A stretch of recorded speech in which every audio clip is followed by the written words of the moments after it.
We're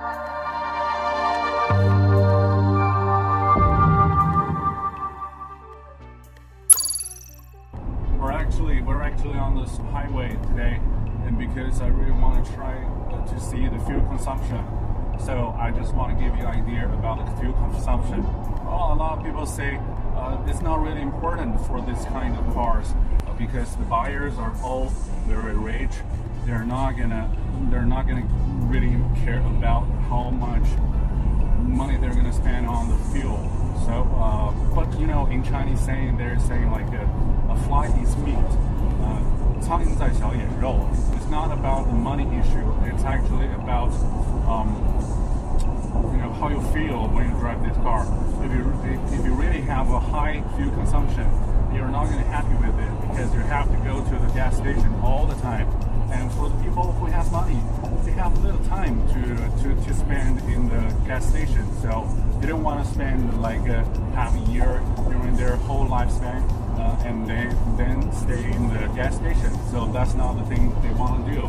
So what they actually want to do is to make sure they are having luxury lifestyle while saving time. That's just what they're trying to do. So come down to this vehicle, all new Amg G63. It has to be you know, fuel consumption really well because the Mercedes-Benz saying it saves a lot of fuels than the previous generation. So today we're gonna find out if it's true or not. Right now we're at 120 kilometer per hour limit right here. So what we're trying to do, we're not going up to exceed it. So we're just going under 120 kilometer per hour. And another thing very interesting is the lane keeping system. The lane keeping system is really something that I want to point out, because if you're not really familiar with it and you haven't really driven anything with the lane keeping system, you have to be very careful with this thing. You know, with this lane keeping system turn out, you have to be more concentrate on the road, because once you hit the line, you know, the actual line on the shoulder, for example, I'll show you later, if you really hit it and you're going over that line, the car will decelerate dramatically and it will jerk you back to the lane that we were supposed to be. So it feels really strange and it's kind of a little bit annoying sometimes. And for this part, if you want to change lane right here, you want to change right, and you feel 3 times shaking on the steering wheel. And if I'm going to show you the lane keeping system. Let's see it. I'm slightly going to the right. You see, there is a dramatic deceleration and it jerks me back to the lane. So if you really didn't pay attention and you go off to the shoulder, this thing will automatically jerk you back to the lane that you're supposed to be in. Sometimes, you know, sometimes it happens when you go to the, you know, to use the shoulder. Sometimes maybe there is a car accident right in front of you and you just want to, and the whole free lanes is all closed, you just want to get into this in high speed, but it's not going to happen for you. So you really need to pay attention to this thing. Let's just try it one more time. See? This thing just keeps you back to the lane, and there's one little window pop up and say you're going off the lane. So they try to keep you in the lane. And again, if you haven't really driven any other model with this kind of things, you're going to be very careful with this. Another thing is about the cruise control. The cruise control is very cool. I didn't talk about you know, S-Class or E-Class because it's really common in those kind of cars. And this thing, compared to the outgoing model, the previous generation doesn't really have this electronic control, especially for my model. Maybe some model after, you know, 2013 or maybe 2016, they have this kind of feature. But for my vehicle, it doesn't really have it. So I set the speed limit is 120, and there is a van right in front of me. and it's running like 100 kilometers per hour. So I'm just following him, and I didn't hit the brake, I didn't hit the gas pedal, and it just automatically follows it all the way through, and it's very smooth. And when it brakes, and I will decelerate as well, especially when you're going on the road trips, that kind of stuff, and you're not really paying attention to the front. You can just set this thing to a certain speed, and then you just follow the previous car. And I'm gonna show you it will accelerate right now. When I change the lane into the left and there is no car in the front, and all of a sudden the car accelerates, and it's already 116, 117, and it's going up to 120 kilometers per hour. So Mercedes-Benz has all kinds of technologies to support the autonomous drive so far, and definitely they're going to make sure this G-Class can autonomous drive capable. So right now you see the lane keeping system, and also you can see the cruise control. It works really well. And there's another car that slows down, so I didn't put my foot on the brake. So let's see if it can actually stop, actually decelerate. Okay, it sees the car right in front, and it slows down from 120 to 110, 5, 103, 101. So this thing really works well, especially on the road trip. You know, after I've been on the road trip for a lot of times, and sometimes I drive like 1,700 kilometers a day. So this feature will help me stay on the road safe, and don't go up to the speed limit. So this is one feature you gotta have, and this is called a distronic control. Let's just change the lane, and there's no car right in front, and it goes up to 110, it goes up to 120. So this thing is really helpful. This thing is just really helpful, really amazing. I've seen this in S-Class and E-Class, all those cars, but I didn't expect that this one has equipped in this model, G-Class. And also you have big thanks to the double wishbone for the front axle, because if they don't really change into double wishbone front axle, you won't have this lane keeping system, you won't have this cruise control distronic system, and you won't have the backup automatic backup system. So it really comes down to everything has to be electronic. Then you have this kind of controls over your car. Otherwise, it just won't happen like that. So just to make sure you understand all this. And right now, the fuel consumption is 15.3 liters per 100 kilometers. So it's pretty good compared to the previous generation. Overall, fuel consumption was like 21 liters per 100 kilometers. So this thing for now is pretty good. So I will go up to 100 kilometers and come back, because I cannot go outside of Beijing City, and it's not allowed for me. So I have to be careful on it, because it's really easy to go up to maybe 2,000 kilometers a day for me. So I really need to be careful with this. There's a car right in front of me, and he's trying to overtake me, and it just gets in the way. And this car, I didn't hit the pedal, didn't hit the brake, and this car decelerated to 104. So it really helps you to manage this speed control. Before you don't have this feature, but right now you have it. So it's really awesome. And also, for the Chinese websites, they ask you to put both of your hands on the wheel, steering wheel. Otherwise, they're not going to post your videos.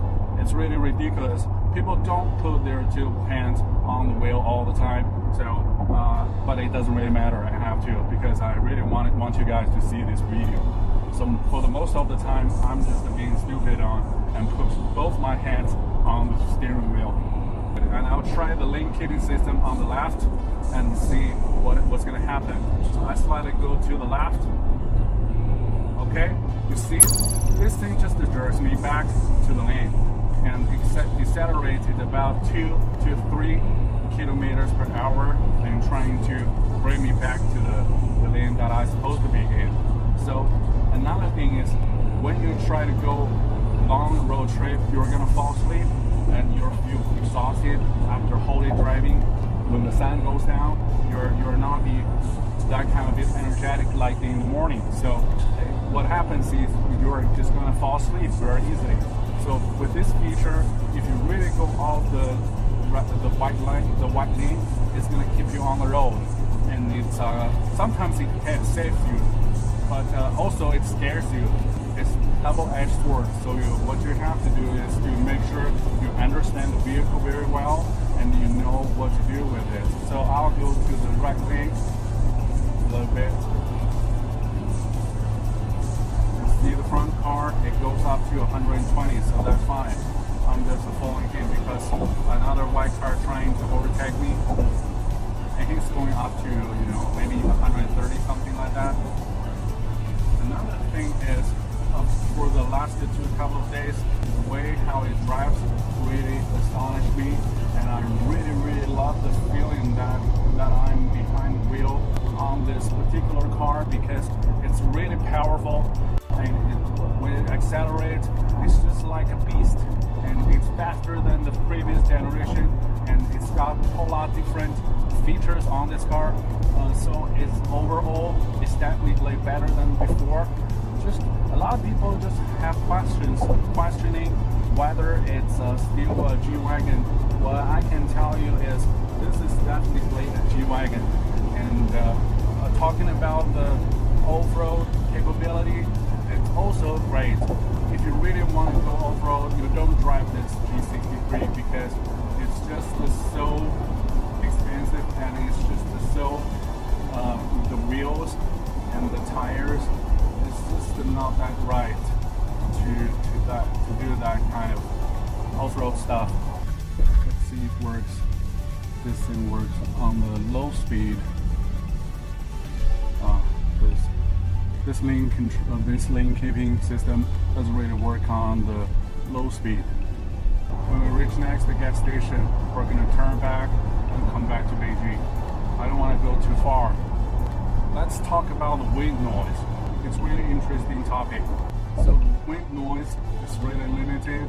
It's a lot better, just like what I've shown you. The windshield is got a little bit curved. It's not like a flat glass anymore. It's got a some kind of rounded shape, overall shape of the windshield. So apparently they're trying to reduce the noise of the wind. So apparently they did a pretty good job with this. They have different point of view on this wind noise. A lot of people say they don't really care, but the other half saying it's just really annoying to have this wind noise. Apparently this upright sitting position always give you some wind noise, no matter what kind of car. Is a lorry, whatever is a lorry, Land Rover, or Mitsubishi, or whatever that is, and it's just to have this wind noise somehow, because for the off-road car you have to have this the upright sitting position, because you really want to be able to see all edges on your car, and especially when you're in the woods and when you're with the rocks on the rock terrain or the woods terrain. So what you want to make sure is you're on a really upright sitting position, and to be able to see where your edges are. And for the car, it's just because it's all vertical, every part of the car, left and right, front and rear, it's all vertical. So when you see the edge, it won't touch it. So from that point down below to the ground, you won't touch anything. So this sitting upright position is really helping you when you go off-road. And thanks to Mercedes-Benz, they're keeping this iconic appearance, exterior. You know, if they really change this car into something else, it's gonna be a disaster. And trust me, not a lot of people are gonna buy this car. But while they're trying to preserve this iconic, rugged-looking car, and they're trying to preserve a legendary icon. So a big thanks to Mercedes-Benz and AMG. I think this is a, you know, cooperation between AMG and Mercedes-Benz, and what they're trying to do is trying to make sure on balance point and make sure it has a great capability for going off-road, and second, it got a great you know, driving performance on the paved road.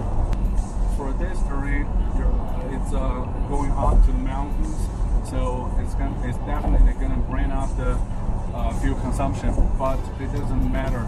It's just an example to show how it feels when you drive on this kind of terrain, on this kind of highway paved road. Right now we're in a tunnel, and you know, you see this beautiful ambient light. It just really light up the whole car.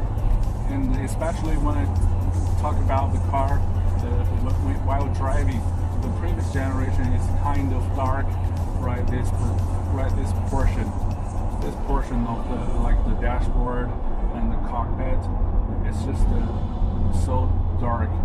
But for this generation, it's just got brightened up a lot, and you see this futuristic interior, and it got really great looking with this 212.3 LED systems. It just looks fantastic in this car. This direction is going to Beijing, so there are a lot of traffic right here. I drove like 232 kilometers, and it took me like 2 hours and 53 minutes, approximately 3 hours. And the fuel consumption is 15.1 per 100 kilometers. That's pretty good. And normally on the G63, the previous model, the outgoing model, is going to be 21, something like that. So this one's dramatically decreased, reduced. It's really good. It's really good. So the fuel consumption, I'm really satisfied with it. Alright, the new 2019 Amg G63 review is done. The all-new G500 review is on the way, and also other great ByGo videos. Obviously, they're all about G-Wagons. Make sure you subscribe and like and leave your comments below. I will see you next time.